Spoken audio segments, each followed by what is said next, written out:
Bismillahirrahmanirrahim. Wa qala al-musannifu rahimahullahu ta'ala wa nafa'ana bihi wa bi ulumihi bidaraini. Ngalajengkeun hanca kitab Uqudul Jen ieu pasal nerangkeun larangan pikeun pameget sareng istri khalwah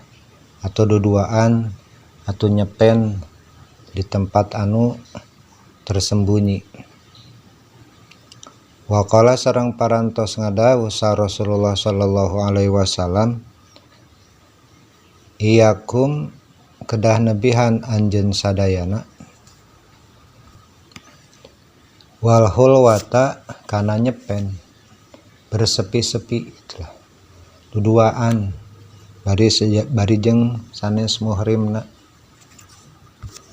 Mun bahasa ieu mah panginten teu kenging bobogohan. Ai ijtinabu tegasna mah kedah nebihan anjeun sadaya al khulwata kana nyepen ana duduaan binisai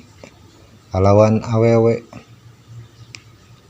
Pawujudul amrodi maka ari ayana budak lalaki anu caket kanu baleg wal unsa sareng istri goero sikoti anu teu percaya layan fi eta teu nganapikeun ieu wujudul amrodi wal unsa goero siqah hurmata hulwata kana kahormatan nyepen bikhilafil mahromi kalawan berbeda lamun aya mahromna. Warojuli sareng lalaki goerol amrodi anu lain budak wal unsa siqah sareng awewe anu kapercaya. Jadi dilarang urang khulwah jeung lalaki sanos lalaki teh can baleg atanapi istrina teh can baleg tetep dilarang kecuali mun aya mahromna. Warojuli sareng aya lalaki goero amrodi wal unsa siqah sareng aya lalaki anu lain budak sareng awe anu kepercaya. Fa in kula maka ari sanyana saban-saban minhum tina eta kabeh eta yanfi nganapikeun ngeuweuhkeun zalika kana haramna khulwah. Fawalladzi maka demi zat ay wallahi tegasna demi Allah alladzi anu nafsi diri kaula au ay ruhi tegasna maruh kaula eta biadihi aya dina kakuasaan Allah ay biqadratihi tegasna ma aya dina kudratna Allah kakuasaan Allah maka teu pati-pati nyepen saha hiji rajulun hiji lalaki imratin jeung hiji awewe ila angin dahol asup saha asaitun setan bainahuma ka eta duanana aya rajuli wal mar'ati tegasna mah asup ngagoda setan ka eta lalaki sareng eta awewe. Jadi teu pati-mati dilarang teh ku sabab naon nalika duduaan lalaki jeung awewe anu sanes mahromna rek barudak gede ekeun budak leutik maka bakal asup bakal ngegoda ka eta jalma ka lalaki sareng awewe nyata setan. Kumaha godana wayuqiuhuma maka bakal numibakeun ngadatangkeun ieu setan ka eta awewe sareng lalaki fil fitnati dina nimbulkeun fitnah dina nimbulkeun karusakan diantawisna bakal timbul perbuatan-perbuatan zina. Walian yuzahima sareng ayeuna bukti yen dadesakan teh atau pageye-geye teh ayudobiku tegasna marerendengan saha rajulun hiji lalaki jeung awewe teh hinziran kana bagong mulatohan anu kotor bitinin ku taneuh aw hamain atanapi aw hamain tegasna mah taneuh hideung aitini aswadi mun tinin tegasna mah taneuh hideung anu bau wa ao sareng lapat auhuna dina eta kalimat teh lisyak kinuduhkeun kana mangmangna minar rawi tina rawi eta khairun leuwih sae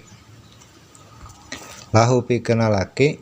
min an yuzahima tinimbang dedesekan atanapi pageye-geye lalaki mun kibuhu kana tak-takna lalaki man kibu mraatin kana tak-takna awewe la tahilu nu teu halal maksudna mah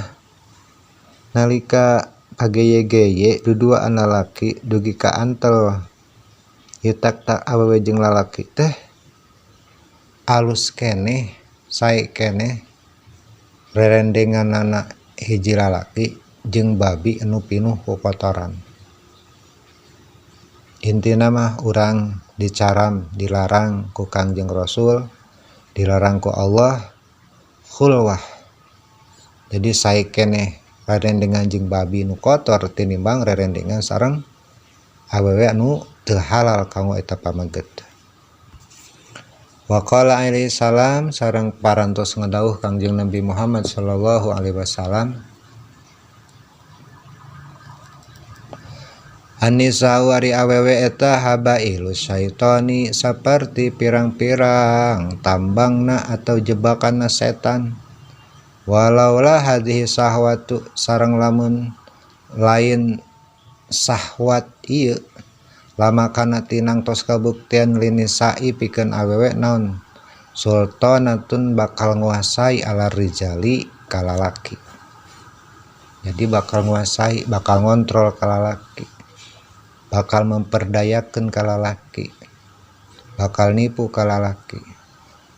waqad kila sareng dicarioskeun pi ta'wili qaulihi ta'ala tina ta'wilna dauhan Allah Subhanahu wa taala Robana duh pangeran abdi la wala tuhamilna sareng ulah nanggungkeun Gusti na ka abdi sadaya makana hiji perkara hiji perbuatan hiji cobaan la taqata anu teu mampu anu teu kuat lana ka abdi sadayana bihi kana nanggungna eta perkara tak urang kedah ngadoa ngalindung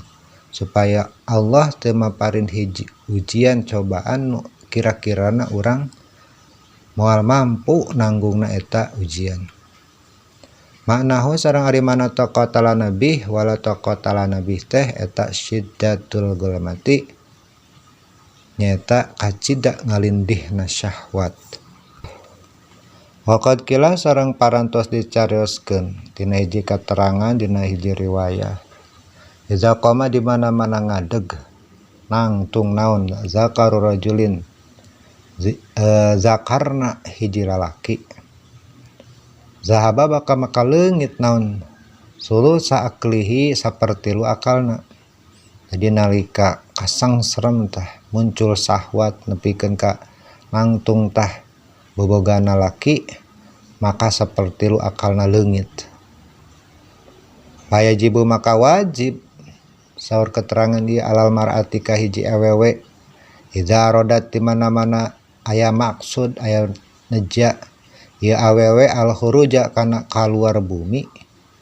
antas turo supaya nutupan atawa nutupan diri nyeun hijab ka eta istri jami'a badaniha nutupan kana sadaya anggota badanna wa yadaiha sareng dua panangana eta awewe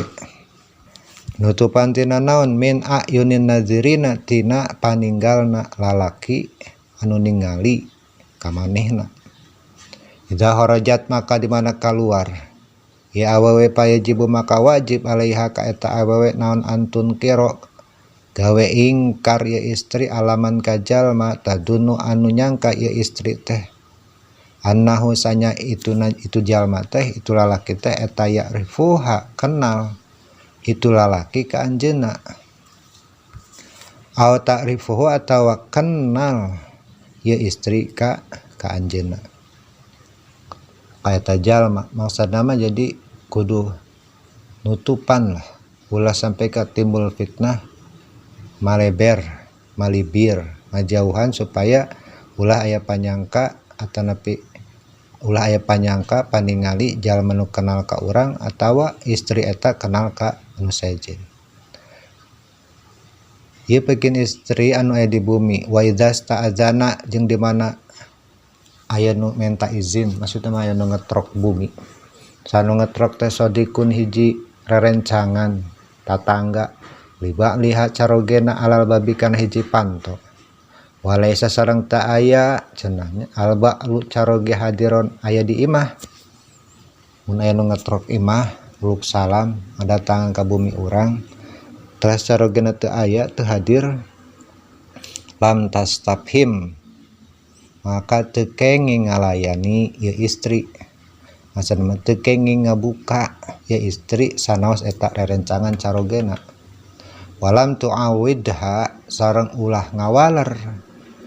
fil kalami ku ucapanana jadi muluk salam ge jempe we lamun teu carogena mah iratan naon margina iratan karena khawatir timbulna fitnah timbulna curiga timbulna kerusakan ala nafsiha kadirina eta istri wa ba'liha sareng ka carogena nya dikhawatirkeun ketika urang ngawaler terus ngasupkeun lalaki sejen sanaos eta lalaki teh babaturan caroge urang bisi nimbulkeun curiga ka diri urang atawa curiga ka carogena nu jadi istri. Kaza ye keterangan teh qalahu parantos nerangkeun kana ieu keterangan saha Ghazali Imam Ghazali. Intina mah diperdih urang sadayana supaya tiasa ngaraksa diri boh ngaraksa tina khalwah duduaan atanapi urang berhubungan sareng lalaki anu sejen anu lain mahram urang. Mudah-mudahan urang tiasa ngaraksa boh pameget boh istri kana diri urang supados urang tong sampai terjatuh ka lembah nu hina nyaeta lembah zina. Wallahu alam bimuradih, mudah-mudahan manfaat. Assalamualaikum warahmatullahi wabarakatuh.